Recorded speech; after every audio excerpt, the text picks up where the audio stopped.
Morgan Zegers. I run a nonprofit called Young Americans Against Socialism. What we do is we interview survivors from socialist countries, because right now 70% of young Americans would vote for a socialist. Do you ever wonder why that is? Probably because when we are in history class in America, young people learn about Stalin and Lenin and Castro and Maduro, but we just learn that they're bad guys and that they got too much power and people suffered because of it. We do not learn that they came to power like Castro did, calling themselves democratic humanitarians and democratic socialists and promising justice and progress.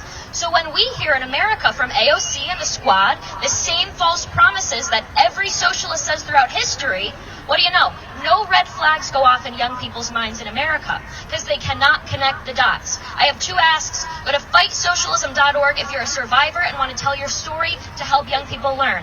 Second, stop relying on the government schools to teach your kids about government being bad.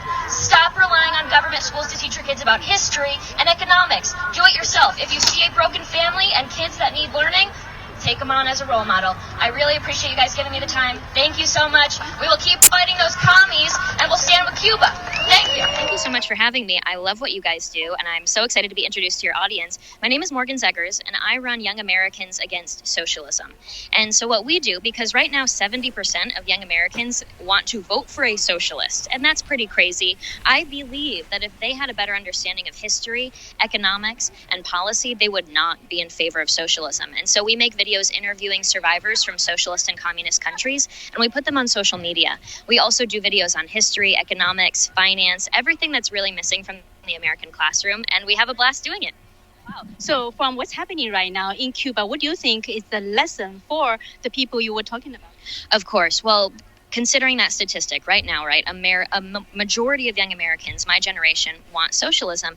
And I believe that that's because in American history classrooms, we learn about Mao Zedong, we learn about Castro and Stalin and Lenin and all these really bad guys, but they're more so just taught as evil dictators that got too much power.